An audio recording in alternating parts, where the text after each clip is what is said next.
Welcome back. आत्ता आपल्याकडे एक नवीन गेस्ट आलेले आहेत. त्यांचं नाव आहे अमित आठवले आणि त्यांचे काय प्रश्न आहेत आपण समजून घेऊया. ते कॉर्पोरेट क्षेत्रात काम करतात.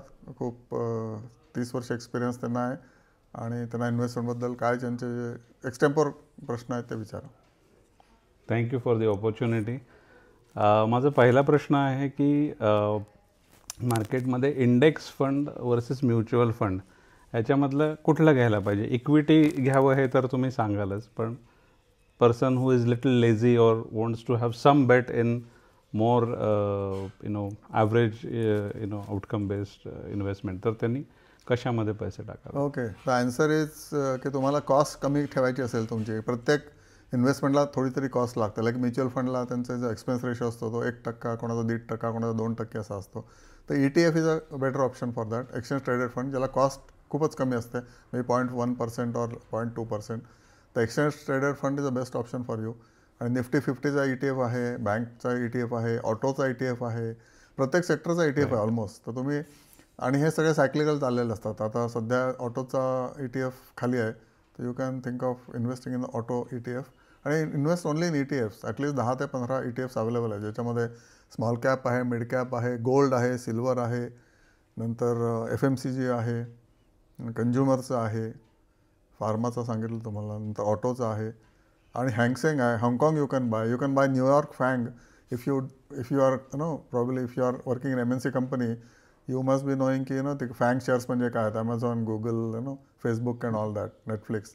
तर त्याचा इथे मोतीलाल ओसवालचा एक म्युच्युअल फंड अवेलेबल आहे. मे बी लिटल कॉस्ट, म्हणजे 2.5% कॉस्ट इंडेक्स असेल, पण you can buy sitting in India फँग ETF, मोतीलाल ओसवाल फँग. नंतर न्यूयॉर्कचं तुम्ही S&P 500 घेऊ शकता इथे बसून. That is also an ETF. So forget about individual stocks. You just buy in this ETFs.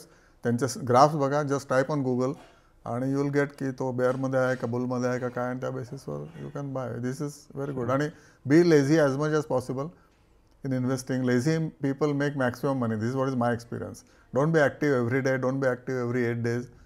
Just sit tight. Buy good stuff and then sit tight. It will turn out to be golden investment for you. Great. So for a 10-year horizon, would it make sense to choose some stocks and then leave them forever to multiply? Yes, definitely. But you must review that every year based on how it's performing. Right. MNC stocks are the best stocks to invest. And आता MNC ETF is also, I forgot to tell you, MNC ETF पण available आहे. Kotak MNC. Just type it and you'll get ETF of MNC companies. ज्याचा आता rate 28 rupees आहे. 22 रुपये होता एक वर्षापूर्वी. ठीक आहे, 22 to 28 is good return. I feel 30% return in 1 year is good return.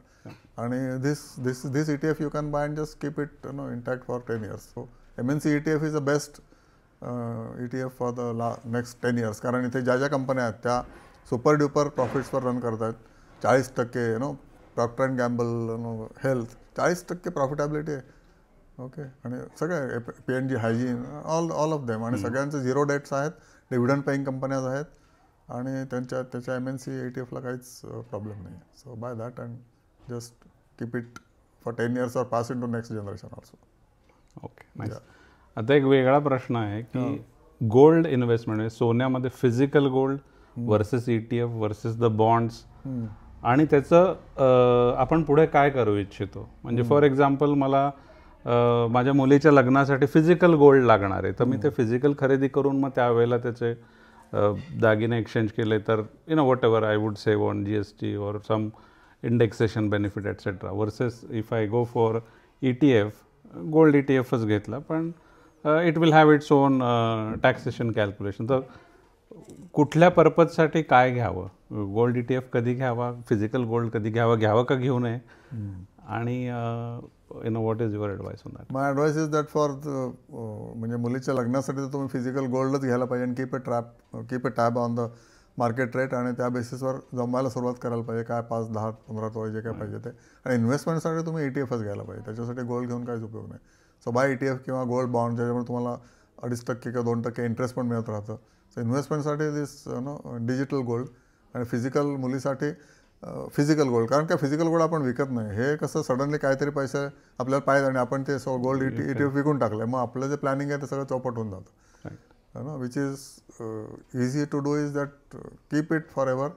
वळी घ्या आणि ते स्टोअर करा आणि ॲट द गुड रेट घ्या. जसं मार्केट आता जसं ट्रम्प बाबा आल्यानंतर गोल्ड पडेल असं वाटतंय. So you should plan for it. Plan for it like that. Keep it separate. हौसेला मोल नाही, त्यामुळे you don't have any option not to buy gold for the marriage. But here you have option not to invest in the gold bond, और if you invest sell at any time. So that is the difference. Right. Thank you so much. Thank you so much. तुम्हाला जर हे channel आवडलं असेल तर तुम्ही ह्या channel like करा आणि सबस्क्राईब करा आणि फॉरवर्ड करा.